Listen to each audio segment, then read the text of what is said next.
And again, hey, we'd be remiss to not give the other aspect of this a little props. The freaking Eagles defense is good. There we go. Well, it's Philadelphia. I had to add one F word in there. And we're going to Philadelphia on Sunday. We will be there. We will be there. I don't know if that's good or bad for my health. Don't harass any of the bald members of our crew, please. I don't know if you saw that yesterday, but there was some drunk person that was yelling at all the bald people, just the bald people in the press box. Right. Very creative. Very, he's a creative one. But either way, this Eagles defense, I mean, come on now. It's damn good. It's the best in football. And here's one of the reasons. You see it right there. Nolan Smith, he plays like he did yesterday. Watch out. Because the Eagles don't like the blitz. And if they get there like they did yesterday a few times and harass you and collapse the pocket with those four guys consistently, they will be tough to beat. Because in the back end, they play zone defense as good as anybody in football, and they throw just enough man coverage in there to keep you honest. And, yeah, they made Jordan Love look real pedestrian yesterday.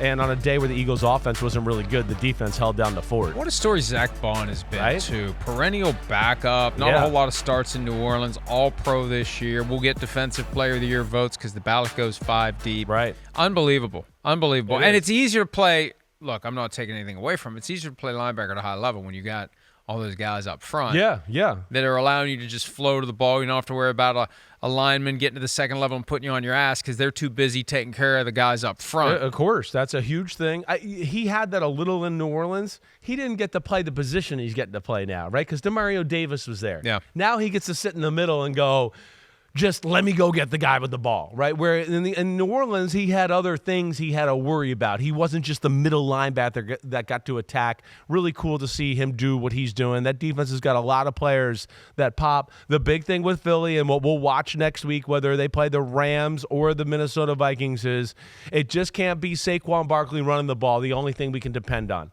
It's going to be, yes, Jalen Hurts has got to make a few more plays and throws within the pocket. It's crazy that it goes such long periods of time without A.J. Brown getting the ball. That is on the Eagles and their coaching staff. They got to find ways early on. Just get him the freaking ball. We've seen this Easy, time and simple, again with great receivers. Right. Get him involved. Randy Moss, get him involved. Get him the ball. It isn't that hard to scheme up a play to get the ball in the hands of one of your best players and just make him engaged in the effort to win, because every great receiver believes our chances of winning are dramatically enhanced if I have the ball in my hands. And if we lose and I haven't gotten the ball, that becomes the obvious bright line. This is the reason why we lost, because you didn't get me the ball. He had one catch for 10 yards. That's inexcusable. He caught exactly as many passes as books he read on the sideline during the game. Yes, which we'll hit on. But, yeah, they can't do that. And that's where it's on Kellen Moore. It's on Nick Sirianni.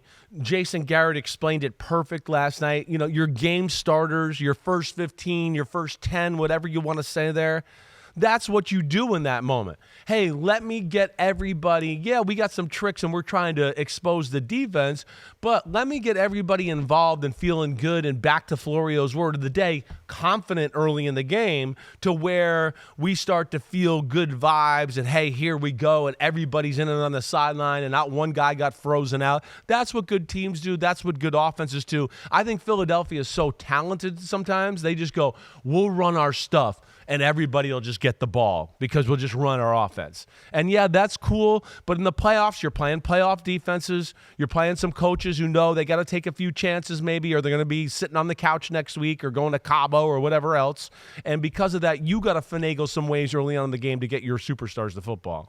And why wouldn't you get A.J. Brown the ball? He missed 4 games this year. Didn't play in 4 games. Freak show. The last game of the year. Yeah, nobody played. Yeah, right. He was asleep. He was asleep on the bench. He wasn't reading the book, or he had been reading the book, and the book put him to sleep. Might have been one of mine. 1,079 yards receiving on 67 catches, targeted 97 times, 7 touchdowns. You just, for what they're paying him, they need to be getting in the ball more. Yeah, he's special. We've talked about it all year. I mean, he, Jamar Chase, Justin Jefferson, Tyreek Hill, they kind of, to me, are on a pedestal by themselves, those 4 guys. They're special. A.J. Brown, you talk about anybody that has to play the Philadelphia Eagles, they talk about he is an incredibly tough matchup because if we play a really fast corner on him, a lot of the times he's not big enough to handle the physicality of A.J. Brown, and then you put a bigger corner on him and you go, damn, he's not fast enough to run with A.J. Brown. That's the bind he puts you in. He obviously is one of the best players in football on the offensive side of the ball. Hi, it's Mike Florio. Thanks for watching PFT on YouTube. Hit subscribe for the latest news and analysis from Pro Football Talk.